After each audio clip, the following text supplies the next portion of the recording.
Noctua NH D15 chromax.Black. This is the CPU cooler we're going to be doing the unboxing, overview, and review for today.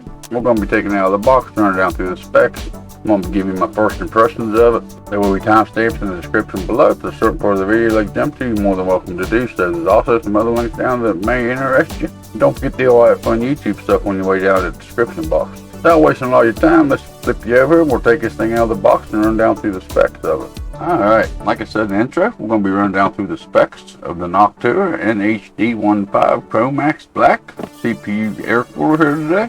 And we're going to be doing this while taking it out of the box here. So let's get into it. We'll take this out of the box and see what it offers you. In all my years of actually working with computers, I've never used a Noctua cooler before, so this ought to be interesting. They say they are the best of the best. Open up the flaps. We have the installation box here, which we'll get into that here in a little bit. Set that to the side for right now. Looks like we got a little bit of packing foam. Nothing too special there. That's one of the fans. This does come with two 140 fans to it. And I'm going to assume that that is going to be the air cooler itself right there in that box. And it looks like the rest of it is just foam. Don't look like there's anything else in the box right there. We can set the box to the side. Alright, starting out, we'll take a look at the fan here and see what the fan offers you. This is the Noctua NH D15 chromax.Black, second NF-A15 SHPMW chromax.Black fan. So these they do seem to be a proprietary fan. Yeah, this little cardboard wrapper there. And that's definitely premium feeling. It's definitely they definitely didn't hold back on the making of the fans, which I wouldn't expect anything different for this price. Definitely feels quality made. You got corner pads there for rubber corner pads on them. You do have the brackets here, bracket holes on it, which they are made for a 120 millimeter clip instead of the 140 clip. So they are a specially made fan for this particular cooler. So if you have a fan go bad, you'd have to get one of these particular replacement fans, I figure. Like most fans nowadays, it seems like that'd be pretty good for airflow or pressurized, which that's common nowadays. Most fans is built for both. Ain't like the old days. Okay, a little bit of the information about the fans. The size of the fan is 140 millimeters by 140 millimeters by 25 millimeter wide. Like I mentioned, the holes here are set at 120 millimeter spacing, where you can use the brackets off of a 120 millimeter fan instead of having to have special brackets instead of 140 fan. The bearing type in the fan is an SSO2, which is a specially made kind of bearing that Noctua uses. And as far as the rotation speed of the fan, it does go up to 1500 RPMs. Minimum is a 300 RPM. There is a 10% plus or minus on the high end and a 20% plus or minus on the low end. So it's definitely got a pretty good range of speeds for the fan if necessary. The airflow is 140.2 M3-H. The noise level for each fan is 24.6 dBA. They do have braided cables here that runs down into a 4-pin PMW fan header there, which is your typical little fan header. Nothing too special about that. They are black. Of course, being a chromax.Black, you're getting a black fan. You ain't getting the old brown and beige one like Noctua has been known for years and years. But this definitely feels like a high quality fan, and I think it's going to hold up good. Okay, there's a little bit of information that I could find on the fan, so let's go ahead and pull the heat sink out here. See how this thing opens up. There we go. A little bit of a different opening style, I guess. Maybe we should just dump it out. Maybe we have to open all the flaps. Let's open all the flaps up here. We've got two different flaps you got to open to get this thing out of the box. They definitely got some decent packing materials for this. Now, will it come out? Maybe it will come out. Alright, and the box is empty. We'll set that to the side. And of course, they give you a little plastic plate over your aluminum on the bottom there. I'll take this piece of cardboard out of the middle of it. Putting this thing back in the box ought to be fun, huh?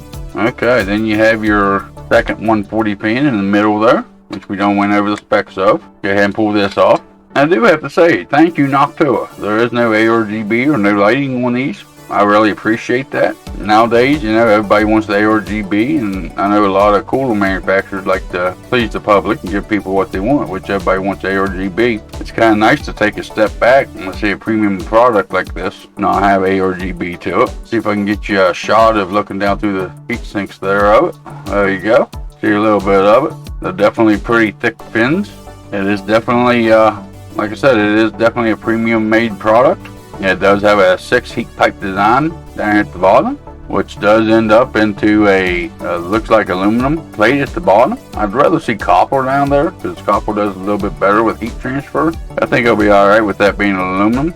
It does have your notches here for to be able to clear your memory, it looks like. So you should be able to use this with the taller heatsink memory. Beefy as this thing is, it is a dual tower chamber design. So instead of like most of them, you only have one of these, you have 2 of them. It does have the spacers in between the fins to keep the fins spaced like they should be, which is nice to see. It is all black coated, which is nice. Makes it all one nice black collar. I do like the black coolers better. I like the way they look better than the old just plain aluminum. The heatsink does have these notches here to fit over top your rams. It looks like this will be usable with up to 64mm tall ram sticks. So that should be pretty well any kind of ram that's out there for 64mm tall ram spreaders. But there's also a note down here that says in dual panel mode, the NH D15 should be used with a standard height ram of up to 32mm. I don't know why you got clearance for 64mm RAM, but they recommend using something that's half that size. Maybe for easy swap out maybes, I guess. Looks like they do sell RGB or ARGB plates that cover these up if you really want to get fancy with it. The measurement with the cooler from the top to the bottom, you got 165mm. That's with the fans. Without the fans, it's only 160mm. The width is 150mm wide. With the fans. Without the fans, it's still 150mm. And then the depth of it, which goes across the fins this way, looks like with the fans, it's 161mm and 135 if you don't have fans attached to it. So just because of the fans is 140mm fans, it does add quite a bit to the height of it and the width of it. Dual heat sink, you should be able to get more air pushed through using 140mm fans. You should be able to get more air moved without creating as much noise, because a 140 fan will move quite a bit more air with less noise. Pretty impressive heat sink right here, I think. There's much give to it in the pipes. There's a little bit of give to it. Of course, most people ain't going to be doing that with the heat sink. Looking at the base of it here, looks like it's got the pre-included screws already into the plates. They ain't going to be there swapping out of the plates on the bottom like some air coolers has got, which is pretty nice. The weight of it with the fans is 1,320 grams, and without the fans, the total weight is 980 grams. So it is definitely a beefy heat sink, and it is a big boy. Alright, that's pretty well the heat sink itself. We done went over the fan, and both of the fans are the exact same fan, so there ain't no sense in revisiting that. See which way this thing goes here. Now let's take a look in the accessory box here and see what comes in it. This should be all the cabling you need, and the brackets and the screws, and looks like it may come with a screwdriver of some kind in there for you. Open it up here. That's pretty nice packaging they got there.